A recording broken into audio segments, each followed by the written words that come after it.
그즈음 무친이네 부모님도 또 다른 문제에 직면해 계셨는데 두 부부가 귀신에 씌였다. 귀신을 본다 소문이 나면서 병원에 환자가 뚝 끊긴 거다. 하루에 환자가 100명 가까이 되던 산부인과였지만 그 굿사건 이후에 환자가 하루 많아봤자 10, 20명밖에 안 되니 병원 대출금도 못 갚고 직원들 월급만 안 밀리고 주는 상황이 돼버렸댄다. 그러다 어느 날 굿판을 이끌었던 그 무당이 병원에 환자로 오셨다. 다행히 무친이 할머니가 그날 이후로 무당을 찾아뵀었고 상처도 거의 다 나아가고 있었다. 그래도 무친이 엄마는 미안한 마음이 많았는데 환자로 와서 그런지 분위기가 사뭇 달랐다고 했다. 오늘 검사 결과는 모두 정상입니다. 다행이네요. 근데 요즘은 좀 편안하게 지내고 계세요? 덕분에요.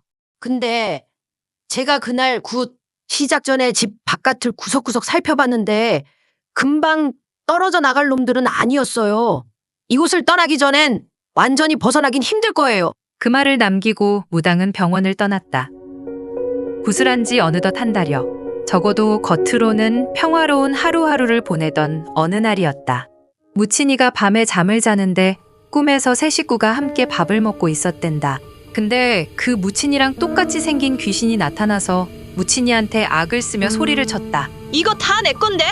네 년이 훔쳐왔어? 무친이는 놀라서 잠에서 깼고 그때가 새벽 3시쯤이었는데 정신을 차려보니 그 귀신이 또 무친이 책상 의자에 앉아 있었다. 무친이는 그 귀신의 뒷모습을 보고 있었다. 왜냐면 항상 그 애가 나타날 때마다 무친이 책을 찢거나 과제를 망쳐놔서 무친이가 곤란한 적이 많았었다. 그래서 이번에도 또 그러면 맞서 싸워야겠다 생각했댄다. 그런데 오늘은 웬일인지 굉장히 조용하게 앉아만 있었다. 잠시 후 그 귀신이 끼익 소리를 내며 의자를 돌려 무친이와 마주봤다.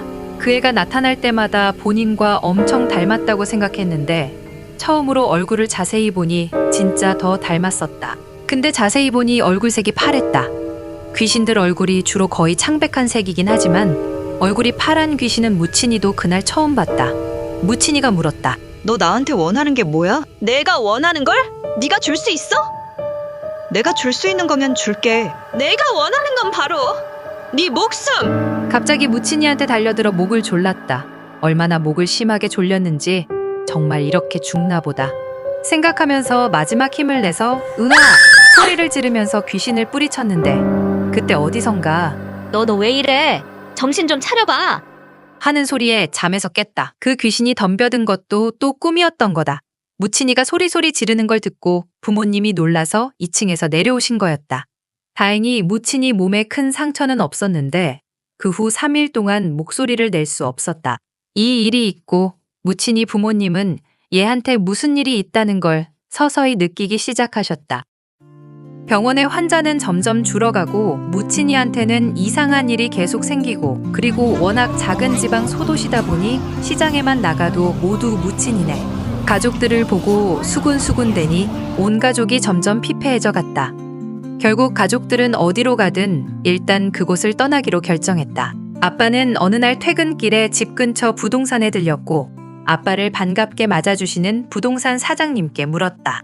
혹시 제가 전에 여기 온 적이 있었나요? 아니 그때 김 사장님네 집 사실 때 하루가 멀다 하고 문지방이 닳도록 오셨었잖아요. 혹시 그 집 팔릴까 전전긍긍하면서. 굿사건 이후 무친이 아빠는 잃어버린 기억의 조각들을 찾으려 애쓰셨지만 무친이 엄마 부탁으로 주변 분들 다들 쉬쉬했어서 쉽지가 않았는데 그 사장님 말씀을 듣고서야 많은 부분에 퍼즐이 맞춰졌다고 했다.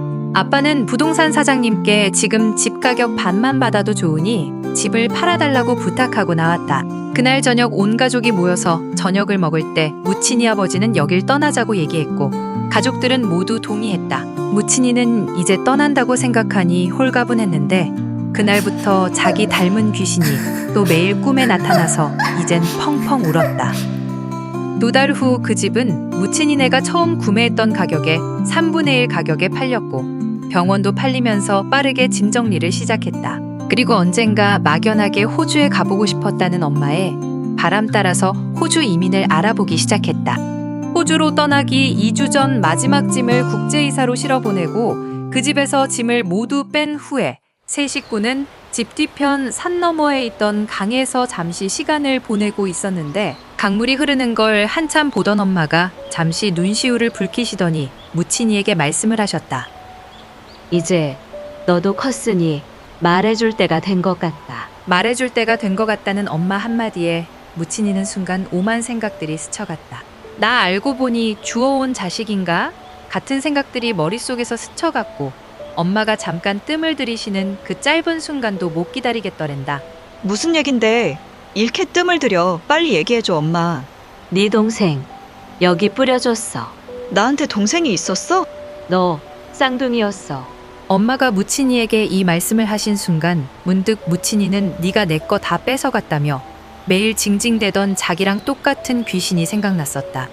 품에 한번 안아보지도 못하고 이름도 못 지어주고 보낸 애가 너무 가여워서 엄마는 다 잊고 싶었어. 17년 전 엄마가 무친이를 임신하셨을 때 배가 너무 커서 혹시나 쌍둥이인가 생각은 하셨지만 그때는 초음파도 뭣도 없던 시절이라 낳을 때까진 정확히 알 수가 없었다.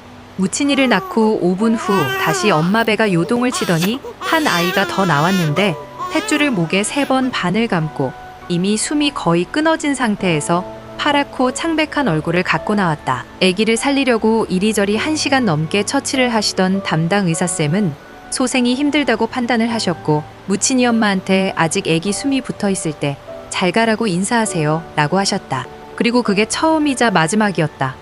잘 가네 아가. 아기는 그 후 한 줌도 되지 않는 재로 태워졌고 무친이 아빠와 엄마는 눈물 속에 그렇게 둥이 중 한 아기를 그 강에서 보낸 거다. 아빠가 뭐에 씌어서 그 집 원했던 거 알고 있었는데 한편 산 너머 강에 있는 내 새끼가 여기서 날 부르나 싶은 생각도 들더라. 그래서 한순간이라도 곁에 있어주고 싶었어.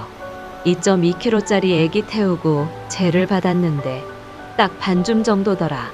아빠랑 반씩 나눠서 이 강에서 배를 타고 뿌려줬어. 멀리 멀리 가라 내 아가. 이렇게 보내서 미안하다. 멀리 멀리 가서 바다도 보고 산도 보고 꽃도 보고 나무도 보고 재미있게 신나게 놀아라. 근데 여기 올 때마다 아직 저 강억이 어딘가에 있을 것 같아. 엄마는 제식의 아저씨 집들이 날 그 집에서 뭔가 싸한 기운을 계속 느끼셨다. 근데 저녁을 먹고 그 집에서 나와서 차에 타는 순간 뭔가 뒤에 와서 엄마에게 폭 안기는 느낌이 들었다. 그 순간 마치 죽은 딸이 엄마를 붙잡는 기분이 들었었다. 혹시 날 보러 와줄까봐 엄마가 붙이자고 하신 부적도 부득부득 싫다고 했는데 결국 한 번도 나타나진 않더라. 무친이는 그때 나한텐 왔었어 라고 말하고 싶었지만 엄마가 더 힘들까봐 입 밖으로 터져나오는 말을 꾹꾹 눌러 삼켰다고 했다. 강가를 떠나기 직전 엄마는 엄마 또 올게. 재밌게 놀고 있어. 라고 강물을 향해 소리치셨다. 마지막으로 집에 다시 들린 무친이네는 부동산 아저씨께 집 열쇠를 맡기고 그 파란만장했던 집을 떠났고 2주 후 호주로 떠났다.